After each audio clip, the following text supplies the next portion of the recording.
Jai Swaminarayan students, hope you are all doing good, and in today's class we are going to continue. In last class we had learnt about the different types of plants according to their stem, and in today's class we are going to learn about the functions of stem, root and then leaf. Okay students, in last class in every class I am saying only one thing. There are three main parts of plants are there. What are they? Leaf, root, stem and leaf. In this part we are going to learn about this stem, root and leaf. Okay, what is the function of the stem?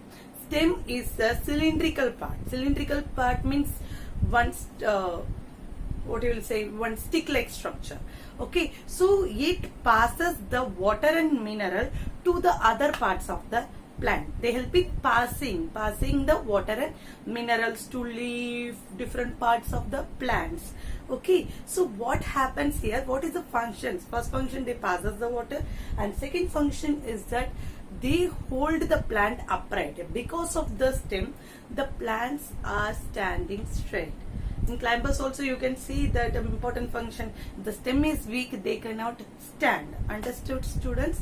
And next is that the stem hold means रखता है. क्या रखता है? Branches, leaves and fruits and flowers. The stem holds all these things. Okay, and next thing is about root.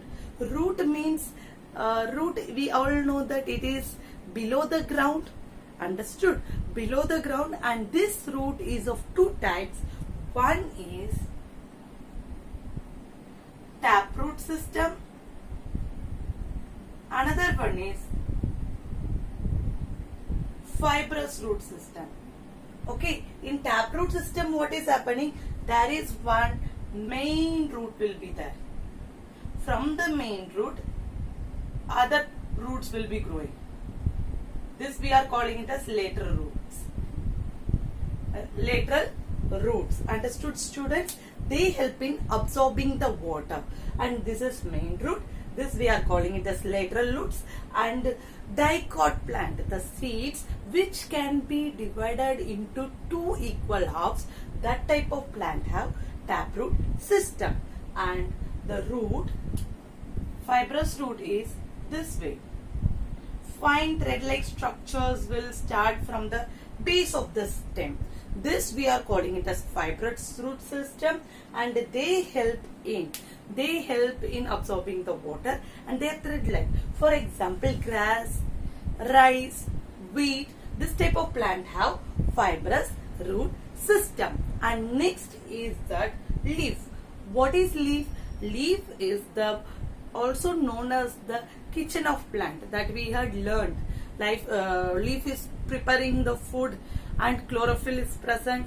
Okay, so this leaf contains, this is the leaf, and this leaf contains different parts.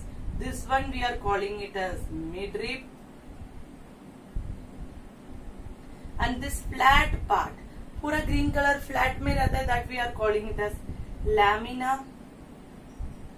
And in the midrib you can see that small lines, that we are calling it as side veins.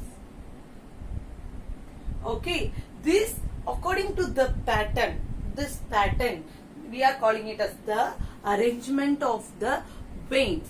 The arrangement of the veins on the, इसको midrib भी बोल सकते हैं, mid vein भी बोल सकते हैं.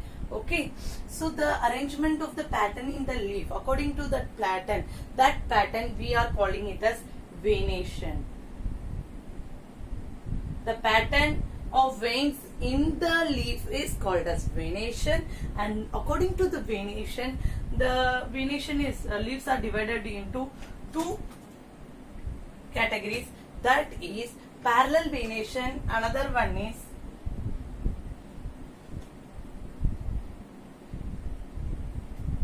reticulate venation. Parallel venation and reticulate venation. In parallel venation what is happening?